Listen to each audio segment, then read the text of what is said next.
Sir, ಈಗ third I activation ಇಂದ ಮಕ್ಕಳಿಗೆ ಏನೆಲ್ಲ ಬೆನಿಫಿಟ್ಸ್ ಆಗುತ್ತೆ ಅಂತ? ಮೊದಲಿಗೆ ನೋಡಿ, ಎಜುಕೇಶನ್ ನಿಂತಿರೋದೇನೆ ಮಗುವಿನ ಸಾಮರ್ಥ್ಯನ ಅಳೆಯೋದೇನೆ ಮಾರ್ಕ್ಸ್ ಮೇಲೆ. ಈ ಮಾರ್ಕ್ಸ್ ಅನ್ನೋದು ಯಾವುದಕ್ಕೆ ಸಂಬಂಧಪಟ್ಟಿದೆ ಅಂದರೆ ಒಂದು ಸಣ್ಣ ಮೆಮೊರಿ ಪವರ್ಗೆ ಸಂಬಂಧಪಟ್ಟಿದೆ. ಮೆಮೊರಿ ಪವರ್ ಅನ್ನುವಂಥದ್ದು ಬ್ರೈನ್ನ ಒಂದು ಚಟುವಟಿಕೆಯಲ್ಲಿ ಒಂದು ಕಾರ್ಯದಲ್ಲಿ ಒಂದು, ಅಂದರೆ ಇದು ಬ್ರೈನ್ಗೆ ಸಂಬಂಧಪಟ್ಟಿದ್ದು. ನಾವು ಈ ಕ್ಲಾಸಲ್ಲಿ ಏನು ಮಾಡ್ತೀವಿ ಅಂದರೆ ಡೈರೆಕ್ಟಾಗಿ ಬ್ರೈನ್ ಮೇಲೆ ಕೆಲಸ ಮಾಡ್ತೀವಿ. ಓಕೆನಾ? ಅದು ಎಷ್ಟೆಷ್ಟು ಕಾರ್ಯಗಳು ಮಾಡ್ತೀವಿ ಅದೆಲ್ಲವನ್ನು ಕೂಡ ಆಕ್ಟಿವ್ ಮಾಡ್ತೀವಿ. ಹಾಗಾಗಿ ಮೆಮೊರಿ ಪವರ್ ಇಂಪ್ರೂವ್ ಆಗುತ್ತೆ. ಮೆಮೊರಿ ಪವರ್ ಇಂಪ್ರೂವ್ ಆದರೆ ಮಗು ಅಕಾಡೆಮಿಕಲಿ ಇಂಪ್ರೂವ್ ಆಗುತ್ತೆ. ಓಕೆ, ಜೊತೆಗೆ ಅವರ ಬೇರೆ ಬೇರೆ ರೀತಿಯಾದಂತಹ ಆಕ್ಟಿವಿಟೀಸು ಕೂಡ ಇಂಪ್ರೂವ್ ಆಗುತ್ತೆ. ಏನು ಅಂದರೆ ಬೇರೆ ಆಕ್ಟಿವಿಟೀಸ್ಗೆ ಯಾವ ರೀತಿ ಇಂಪ್ರೂವ್ ಆಗುತ್ತೆ ಅಂದರೆ ನಮ್ಮಲ್ಲಿ ಎಷ್ಟು ನ್ಯೂರಾನ್ಸ್ಗಳು ಡೆವಲಪ್ ಆಗಿರುತ್ತೆ, ಆಕ್ಟಿವ್ ಆಗುತ್ತೆ. 80 ಬಿಲಿಯನ್ ನ್ಯೂರಾನ್ಸ್ ಅಂತ ಹೇಳ್ತೀವಿ. ಎಷ್ಟು ನ್ಯೂರಾನ್ಸ್ ಆಕ್ಟಿವ್ ಆಗಿರುತ್ತೆ ಅದ್ರ ಮೇಲೆ ಮಗು ಅವನ ಲೈಫಲ್ಲಿ ಆಕ್ಟಿವ್ ಆಗಿರ್ತಾನೆ ಅಂತ ನಾವು ಹೇಳ್ಬೋದು. ಓಕೆನಾ? ಈ ಕ್ಲಾಸಸ್ಸಲ್ಲಿ ಏನು ಮಾಡ್ತೀವಿ, ಕೆಲವೊಂದು ಯೋಗಿಕ್ ಟೆಕ್ನಿಕ್ಸ್ಗಳ ಮೂಲಕ, ಮೆಡಿಟೇಷನ್ ಟೆಕ್ನಿಕ್ಸ್ಗಳ ಮೂಲಕ ಮಗುವಿನ ನ್ಯೂರಾನ್ಸ್ನ ಆಕ್ಟಿವ್ ಮಾಡ್ತೀವಿ. ಆಕ್ಟಿವ್ ಮಾಡಿದಾಗ ಆಟೋಮೆಟಿಕ್ ಆಗಿ ಮಗು ಫ್ಯೂಚರ್ಲಿ ಆಕ್ಟಿವ್ ಆಗ್ತಾ ಹೋಗುತ್ತೆ. ಇನ್ನೊಂದು ಲೋಬ್ಸ್ ಅಂದರೆ ಮಡಿಕೆಗಳು ಅಂತ ಬರುತ್ತೆ ಬ್ರೈನಲ್ಲಿ. ಲೆಫ್ಟ್ ಮತ್ತು ರೈಟ್ ಬ್ರೈನ್ ಅಂತ ಬರುತ್ತೆ. ಲೆಫ್ಟ್ ಮೈಂಡ್ ಮಾಡುವಂಥ ಕೆಲಸ ರೈಟ್ ಮೈಂಡ್ ಮಾಡಲ್ಲ.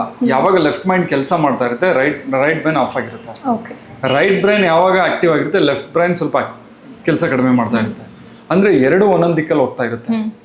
ನಾವೇನು ಮಾಡ್ತೀವಿ, ಮಿಡ್ ಬ್ರೈನ್ ಆಕ್ಟಿವೇಶನ್ ಕ್ಲಾಸಲ್ಲಿ ಈ ಎರಡೂ ಬ್ರೈನ್ ಸಾಮರ್ಥ್ಯವನ್ನು, ಕೆಲಸವನ್ನು ಸಮರೂಪದಲ್ಲಿ ತರ್ತೀವಿ.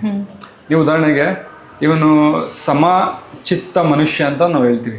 ತೂಕದ ಮನಸ್ಸಪ್ಪ, ಇವನು ಮಾತಾಡಿದ್ರೆ ತೂಕ ಇರುತ್ತೆ. ತೂಕ ಅಂದ್ರೆ ಏನು, ವೇಟೇಜ್ ಅಂದ್ರೇನು, ಎರಡೂ ಬ್ರೈನ್ ಈಕ್ವಲ್ ಆಗಿದೆ ಅಂತ ಆಲೋಚನೆ ಮಾಡಿ ಮಾತಾಡ್ತಾನೆ. ಇವನ ಹತ್ರ ಏನಾದರೂ ಪ್ರಾಬ್ಲಮ್ ಹೇಳ್ಬೋದು, ನ್ಯಾಯ ಕೇಳ್ಬೋದು. ಸಮತೂಕದ ಮನಸ್ಸ ಇವನು ಅಂತ ನಾವು ಹೇಳ್ತೀವಿ. ಅದ್ರ ಅರ್ಥ ಏನು ಅಂದ್ರೆ ಎರಡೂ ಮೈಂಡು ಒಂದೇ ಈಕ್ವಲ್ ಆಗಿ ಹೋಗ್ತಾ ಇದೆ, ಒಂದು ರೀತಿ ಎತ್ತಿನ ಗಾಡಿ ಥರ. ಆ ಕಡೆ ಹೋದ್ರೆ ಡಿಸ್ಟರ್ಬ್ ಆಗುತ್ತೆ. ಥರ್ಡ್ ಆಕ್ಟಿವೇಶನ್ ಏನಾಗುತ್ತೆ ಅಂದ್ರೆ ಎರಡು ಮೈಂಡ್ ಬ್ಯಾಲೆನ್ಸ್ ಆಗುತ್ತೆ. ಈ ಲೋಬ್ಸ್ ಅಷ್ಟೇನೆ 5 ಲೋಬ್ಸ್ ಇರುತ್ತೆ. ಈ ಲೋಬ್ ಬಂದು ಒಂದೊಂದು ಕಾರ್ಯಗಳನ್ನ ಮಾಡ್ತಾ ಇರುತ್ತೆ. ಈ ಒಂದು ಕಾರ್ಯಗಾರದಲ್ಲಿ ನಾವೇನ್ ಮಾಡ್ತೀವಿ ಅಂದ್ರೆ ಈ ಲೋಬ್ನು ಕೂಡ ಆಕ್ಟಿವ್ ಮಾಡ್ತೀವಿ.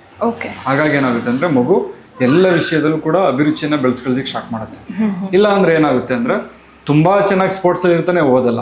ಅಥವಾ ತುಂಬಾ ಚೆನ್ನಾಗಿ ಓದ್ತಾನೆ, ಸ್ಪೋರ್ಟ್ಸ್ ಅಲ್ಲಿ ಇರಲ್ಲ, ಬೇರೆ ಆಕ್ಟಿವಿಟೀಸ್ ಅಲ್ಲಿ ಇರಲ್ಲ. ಇದು ಡಿಫ್ರೆಂಟ್ ಏನು ಅಂದ್ರೆ ನ್ಯೂರಾನ್ಸ್ ಅದಕ್ಕೆ ಸಂಬಂಧಪಟ್ಟಿರುವಂಥ ಒಂದು ಕ್ಷೇತ್ರದಲ್ಲಿ ಡೆವಲಪ್ ಆಗಿದೆ ಅಂತ, ಬೇರೆ ಕ್ಷೇತ್ರದಲ್ಲಿ ಇಲ್ಲ. ನಾವು ಈ ಕಾರ್ಯಗಾರದಲ್ಲಿ ಏನು ಮಾಡ್ತೀವಿ ಅಂದರೆ ಓವರ್ ಆಲ್ ಮೈಂಡಲ್ಲಿರೋ ಎಲ್ಲ ನ್ಯೂರಾನ್ಸ್ಗಳನ್ನ ಸಾಕಷ್ಟು ಪ್ರಮಾಣದಲ್ಲಿ ಆಕ್ಟಿವ್ ಮಾಡ್ತೀವಿ. ಇನ್ನು ಇದಕ್ಕೆ ಏನಾದರೂ ಏಜ್ ಲಿಮಿಟ್ಸ್ ಇದೆಯಾ?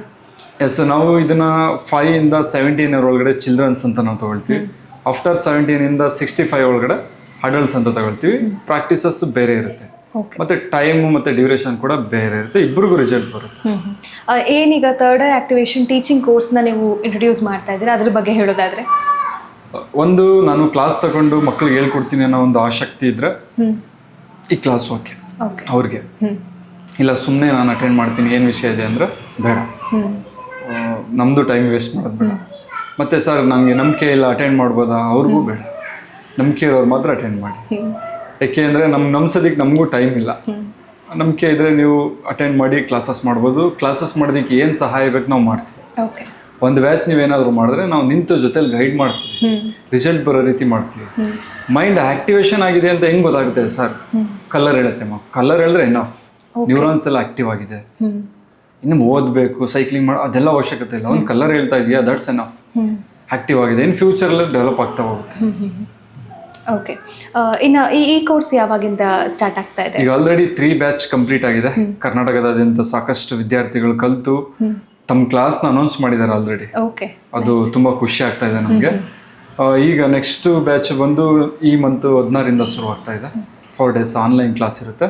ಹಾಗೆಯೇ ಈ ಮಂತ್ ಎಂಡಲ್ಲಿ ಆಫ್ಲೈನ್ ಕ್ಲಾಸ್ ಕೂಡ ನಾವು ಪ್ಲಾನ್ ಮಾಡ್ತಾ ಇದ್ದೀವಿ, ಬ್ಯಾಂಗ್ಳೂರಲ್ಲಿ, ಮೈಸೂರಲ್ಲಿ. ಓಕೆ, ಅಂದರೆ ಈ 4 ದಿವಸ ತರಬೇತಿ ಅಲ್ಲದೆ ಅವರು ಕೂಡ ಪ್ರಾಕ್ಟೀಸ್ ಮಾಡಲೇಬೇಕು? ಅವಶ್ಯಕತೆ ಇಲ್ಲ. ಯಾಕೆಂದರೆ ಅಡಲ್ಟ್ಸ್ಗಳಿಗೆ ಸ್ವಲ್ಪ ಟೈಮ್ ಹಿಡಿಯುತ್ತೆ practice. 3 months or 6 months or 1 year ಆಗ್ಬೋದು. 24 days ಇಂದ ಟೈಮ್, ಅಷ್ಟು ನಾವು ಟೈಮ್ ಕೊಡ್ತಾ ಹೋಗ್ತೀವಿ. ಯಾಕೆಂದರೆ ಆ ಮಧ್ಯದಲ್ಲಿ ನೀವು ಪ್ರಾಕ್ಟೀಸ್ ಮಾಡ್ತಾ ಆಲ್ರೆಡಿ ನಿಮ್ಮದು ಒಂದು ಕ್ಲಾಸ್ ಇತ್ತು, ಇಲ್ಲ ನಾನು ಕ್ಲಾಸ್ ಮಾಡಬೇಕು ಅಂದರೆ ಮಕ್ಳುಗಳು ಕ್ಲಾಸ್ ಮಾಡಿ. ಮಕ್ಳುಗಳಿಗೆ ಏನು ಅಂದರೆ ಒಂದು 10 days ಎಲ್ಲ ರಿಸಲ್ಟ್ ಬಂದ್ಬಿಡುತ್ತೆ. ದಟ್ಸ್ ಎನಫ್ ಮಕ್ಕಳಿಗೆ. ಯಾಕೆಂದರೆ ಅವ್ರಿಗೆ ಲಾಜಿಕ್ ಮೈಂಡ್ ಡೆವಲಪ್ ಆಗಿರಲ್ಲ. ಓಕೆನಾ? ಮತ್ತು ರೈಟ್ ಮತ್ತು ಲೆಫ್ಟ್ ಬ್ರೈನ್ನ ಬ್ಯಾಲೆನ್ಸ್ ಮಾಡೋದು ಕಷ್ಟ ಆಗಲ್ಲ ನಮಗೆ, ತುಂಬ ಈಸಿ ಇರುತ್ತೆ.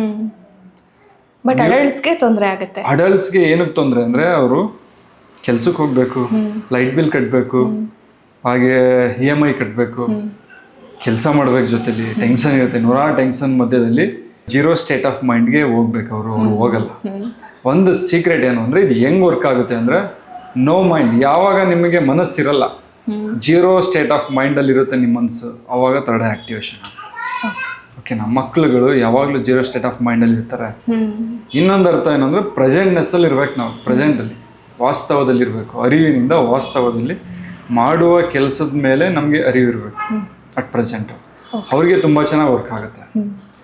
ಅಡಲ್ಟ್ಸ್ಗಳು ಬಂದವ್ರು ಯಾವಾಗಲೂ ಫ್ಯೂಚರಲ್ಲಿ ಇರ್ತಾರೆ, ಇಲ್ಲ ಫಾಸ್ಟಲ್ಲಿ ಇರ್ತಾರೆ.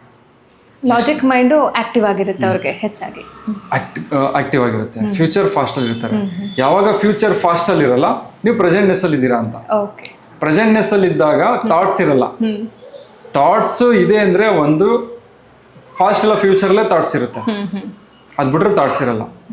ಪ್ರೆಸೆಂಟಲ್ಲಿ ಇತ್ತು ಅಂದರೆ ಥಾಟ್ಸ್ ಇರಲ್ಲ, ಬರೀ ಅನುಭವ ಮಾತ್ರ ಇರುತ್ತೆ, ಫೀಲಿಂಗ್ಸ್ ಮಾತ್ರ ಇರುತ್ತೆ. ಅಥವಾ ನೀವು ಮಾಡೋ ಕೆಲಸನ ಫೀಲ್ ಮಾಡ್ತಾ ಇರ್ತೀರ. ಅದಕ್ಕೆ ಪ್ರತಿಯೊಂದು ಕೆಲಸವನ್ನು ಫೀಲ್ ಮಾಡಿ, ಇನ್ವಾಲ್ವ್ ಆಗಿ, ಪ್ರತಿ ಕ್ಷಣವನ್ನು ಅನುಭವಿಸಿ ಅಂತ ಹೇಳೋದು. ಆಗ ಜೀವನ ಜೊತೆ ಇರ್ತೀರಿ.